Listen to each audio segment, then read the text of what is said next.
All right, now we're on to Chapter 2 of Adoptive Personality, the Killer Trilogy, Book 1.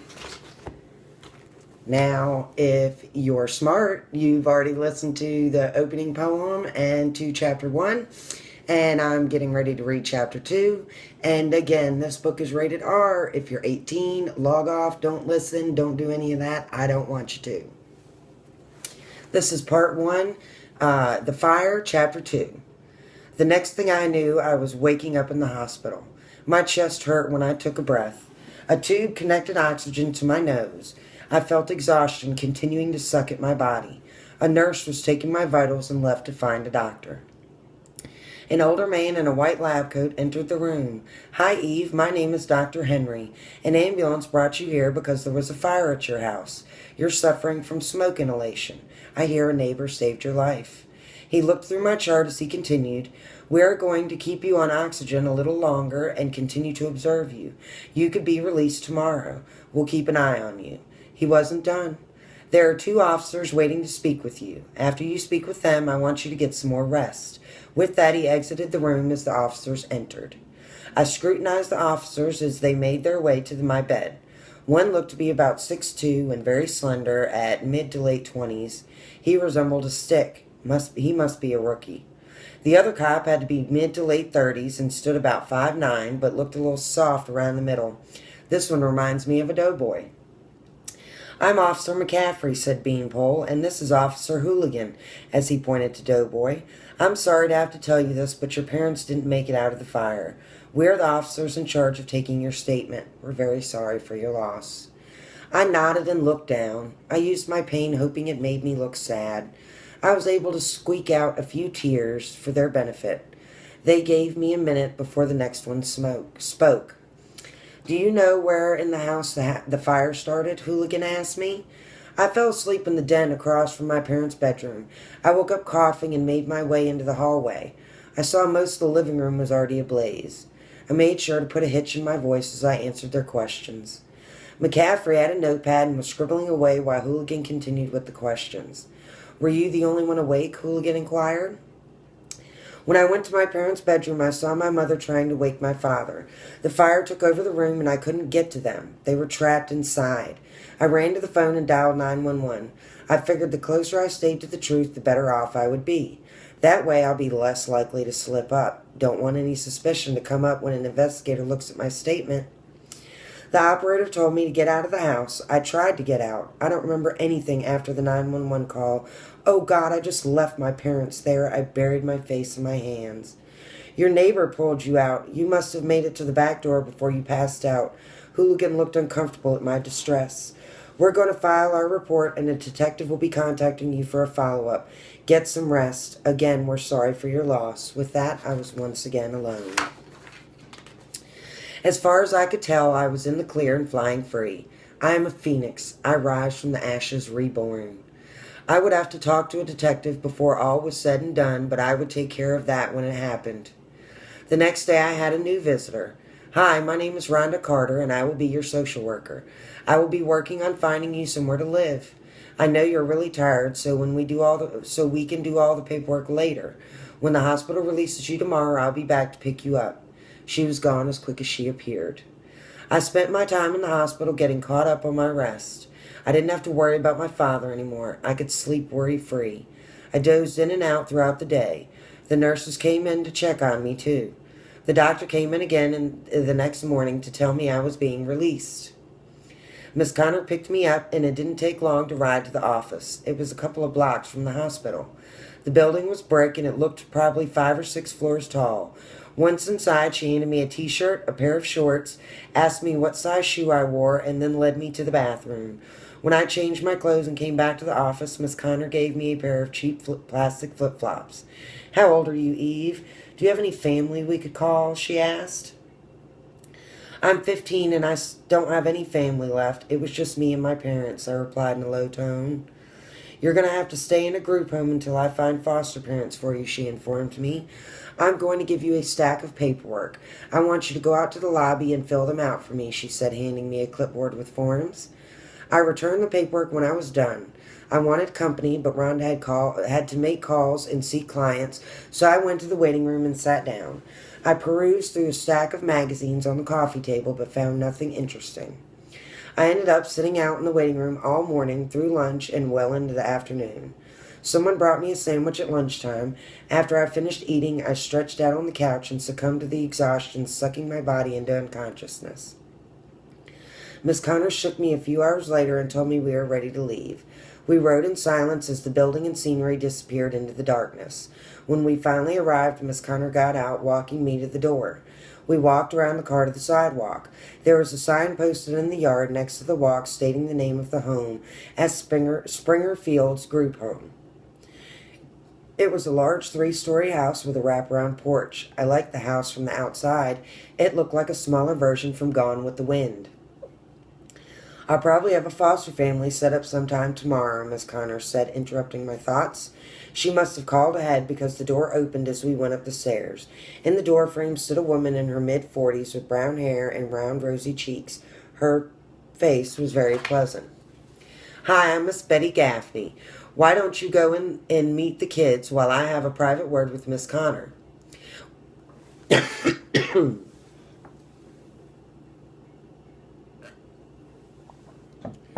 With that, she turned to face Miss Connor. I hesitated in the doorway before walking through. I didn't know what I was going to think of the other kids. How many people live here? I looked around in amazement. The front door of the house was glorious. It had hardwood floors and beautiful carved furniture. Everything was a dark cherry wood and glossy. The tables and stools looked antique. This woman must make some good money taking care of all these kids. As I continued into the room, people came into view. A young red-haired boy with freckles and pimples approached me. Hi, I'm Scott, he said. He looked like he was 13 or 14. He was wearing a plain t-shirt and jeans that were 2 sizes too big. They might have fallen off if he hadn't been holding the waistband. He lowered his head as if embarrassed. Are all the kids going to be like this? Hi, I'm Jackie, said a pretty petite black girl. Her voice was a little squeaky but sounded like pure innocence. She was an adorable 5-year-old who was full of life and had a pleasant smile. Jackie led me around the room as she introduced everyone. This is Chad, she said, pointing to a blond kid sitting on a red love seat. He gave a little wave. And this is Reggie and Todd, motioning towards a black boy of about 8 sitting in the floor next to a tall, lanky 10-year-old. Then their attention was captivated by a video game, so they tossed a hand in the air. I'll take you for the tour, said Jackie, her excitement showing through her smile as she grabbed me by the hand. She led me through the expansive kitchen and showed me the dining room. I never saw a table that big before. Surrounding it were 8 chairs and a beautiful oak curio. It was filled with porcelain dishes with a lily flower pattern. Jackie took me up the stairs next. There's a bathroom up here and also one downstairs. The downstairs bathroom only has a toilet, though. And we have to share the bathroom with those nasty boys. All the bedrooms are upstairs. There are 5 bedrooms, and the one on the end is Mr. and Mrs. Gaffney's. You get to bunk with me. Come on, it's the one right here, she rambled. The door bounced off the rubber stopper on the wall with her enthusiasm. This is our room. Isn't it great? There was a set of bunk beds and a desk against each of the other walls. Hello Kitty was everywhere. There were posters hanging all over one wall. There was even a stuffed cat propped up on the desk. The bottom bunk was covered in Hello Kitty comforter and pillowcase. The top bunk is yours, Jackie said as she leaped onto the bottom bunk. My bunk was covered with a glorious, rich, dark purple comforter and pillowcase. I walked over to stand beside the bed, raising my hand to run it over the comforter. I've never felt anything so soft. I started to climb up and lay down on the bed. Oh, Eve, I see our welcoming committee has found you and showed you around, Miss Gaffney said, pushing the door all the way open and as she stepped inside. Jackie looked up smiling at Miss Gaffney. Dinner will be ready in a few minutes. Will you girls please wash up before you come downstairs? Miss Gaffney shut the door behind herself. I could hear her walking down the stairs. Jackie went to the bathroom to wash up. I stood in the center of the room, closing my eyes. I can't believe I'm finally free. When it was my turn, I walked into the bathroom. When I looked in the mirror, I noticed that some of the lines in my face were gone. It's such a weight lifted off my shoulders since I killed them. It put color back into my skin. I used the bathroom. I washed my hands with a sweet-smelling soap and dried them on a soft blue hand towel. My parents never had a hand towel. They were too broke to buy one. I won't have to worry about that place anymore. I will never have to go back there again. Jackie and I went downstairs to join the others. Everyone was already seated at the dining room table, so we sat in the 2 empty chairs. A man was sitting at the head of the table that I had yet to meet. This must be Mr. Gaffney. I was unsure of what to do, so I extended my hand out to him. My name is Eve. I wanted to say that you and Miss Gaffney have a lovely home. I've never been in a house this grand before. My name is Tommy Gaffney. I'm very happy you like the house. We do everything we can around here. I think it's all of you children that make the house so grand, Mr. Gaffney said as he shook my hand. He was a pleasant-looking man, slightly overweight, with brown hair and eyes. I hope you like mashed potatoes, green beans, and pot roast with carrots and gravy.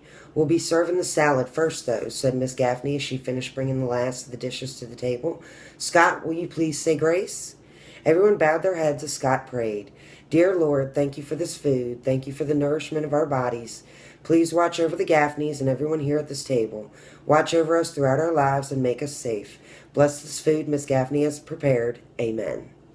Miss Gaffney stood and fixed her husband's salad plate first. When she finished, she passed the salad bowl to Todd, who was sitting to her right. Once everyone got a serving, we ate in silence for the first few minutes. I covered my salad in ranch dressing. It was weird for me to eat so much food.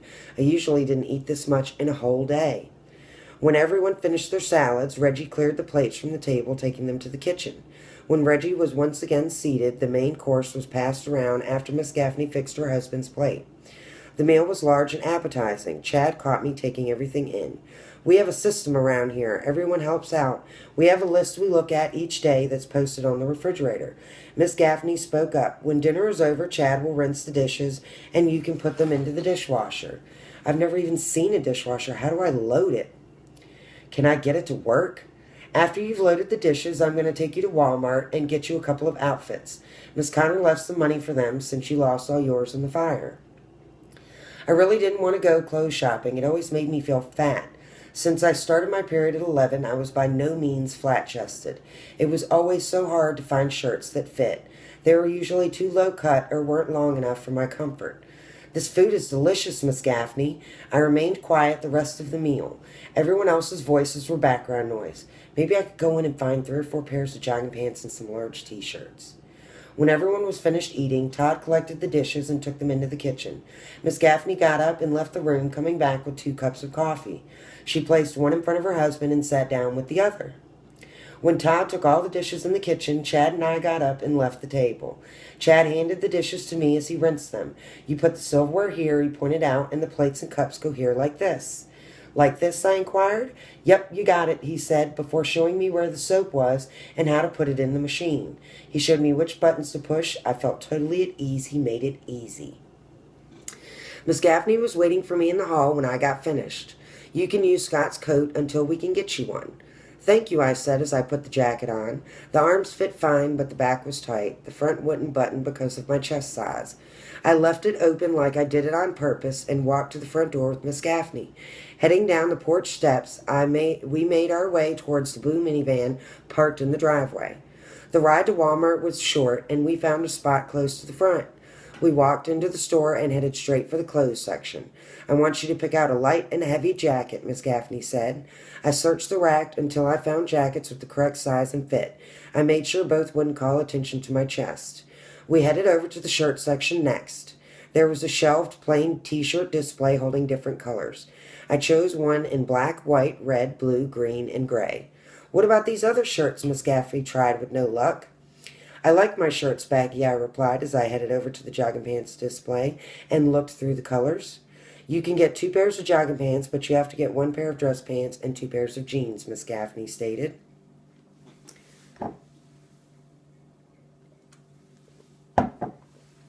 I let out a sigh, but agreed. I picked out a black and gray pair of jogging pants. Next, I found a black pair of dress pants with an elastic waistband. I got them in sizes 12 and 14. I went to the jeans display and looked through them. I skipped over the hip huggers and flare leg until I found the straight cut jeans and picked 2 blue jeans in sizes 10 and 12. We headed off to the dressing room next. I tried on the dress pants. I got the size 14 pair. Next, I tried on the jeans. I didn't even check my reflection in the mirror because everything I wore made me look fat. The size 12 fit, so I put the pants back on the hangers and gathered them in my arms. I put the extras on the return rack outside the dressing room and the ones I was getting in the carriage.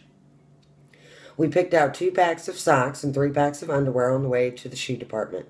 Pick out a pair of sneakers and a pair of flats you can wear to church in case the foster family you're going to goes to church. Miss Gaffney waited at the end of the aisle. We went to the front of the store and looked for a short checkout aisle.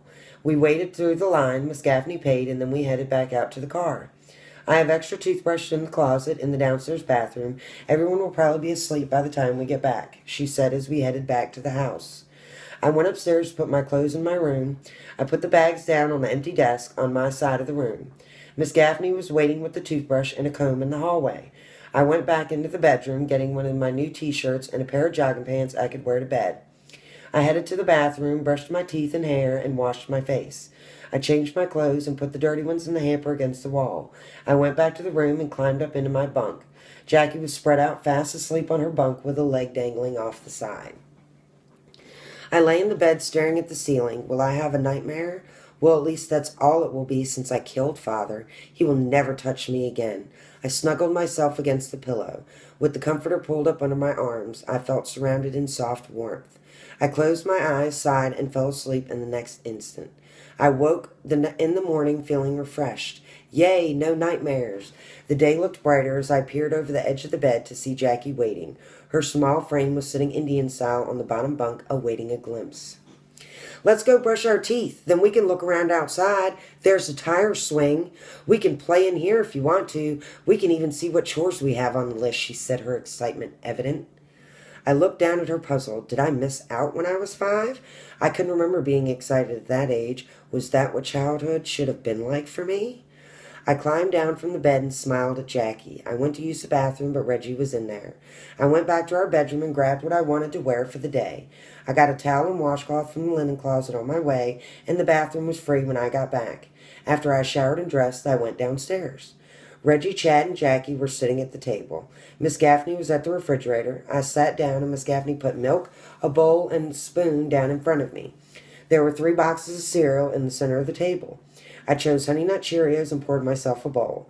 Jackie and Chad got up from the table while I was eating and went into the living room where Todd and Scott were. Miss Connor called this morning. She'll be here in 3 hours to get you. You'll have to go upstairs and pack your clothes after you finish eating. I have a suitcase you can have, she said as she folded and refolded a kitchen towel. I'll wash your clothes that are in the hamper and have them ready for you before you leave.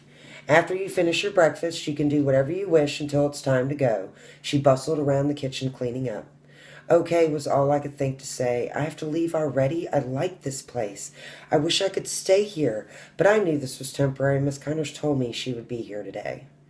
I rinsed and put my dishes in the dishwasher I now knew how to use when I finished eating. I climbed the stairs with my head hung low. I put the suitcase Miss Gaffney gave me on Jackie's bunk and laid it open. I removed my clothes from the store bags. I didn't even have a chance to put my things away before I'm leaving again. I packed my shoes and moved the open suitcase to the desktop. I'll close it up after I get my clothes back from Miss Gaffney. I pulled out my matches and cigarettes that I stashed in one of the desk drawers. I shoved them into the pocket of my heavy jacket and went downstairs to ask Miss Gaffney if I could go for a walk. I opened the front door and took a deep breath of the fresh air. I walked out onto the porch. Sticking my hands in my jacket pockets, I skipped down the steps. The neighborhood was full of large, well-maintained houses with big yards. What will my foster parents be like, and what will their house be like? When I was far enough away from the house, I pulled out my cigarettes and the matches. After I took one from the pack, I turned it over in my hands. Pushed down in the plastic wrap was the match I used to burn my parents alive. I smiled at the only souvenir I had, marking the moment of my freedom. I withdrew a cigarette, lit it with a new match, and put them back in my pocket. I took a long drag and inhaled deep. It was a whole day since I toked on one. I blocked out everything while I walked and enjoyed my smoke. When I was done, I turned around and headed back. When I got back to the house, all of the kids were in the living room. Chad and Scott were playing Call of Duty. Reggie, Todd, and Jackie were playing war with a deck of cards. No one really paid much attention to me. They knew I was leaving. I was curious, so I made my way over to the bookcase against one wall. I saw that Mr. or Mrs. Gaffney liked James Patterson and Dean Koontz. I picked one of the books written by Dean Koontz. I chose The Taking. I settled down in one of the chairs. I felt content reading the book while the other kids played cards and video games. The background noise was nice. I only left the book long enough to pack the clothes Miss Gaffney finished washing. Miss Connor pulled up outside in a green newer model Camry. When she knocked on the door, Todd opened it and motioned her inside. I heard the car when it pulled up outside and left the chair I was curled up in. I put the book back in the bookcase and headed for the stairs. When I made my way down, Miss Connor was waiting in the hall. All of the kids were waiting for me on the porch. Jackie was at the head of the line. I squatted down and put my arms out. I hugged Jackie hard. For some reason, it didn't bother me to be touched by Jackie. It was like a gift.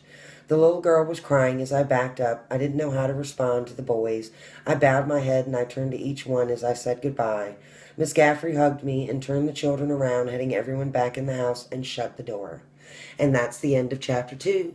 If you want to hear Chapter 3, you're going to have to log into the next video.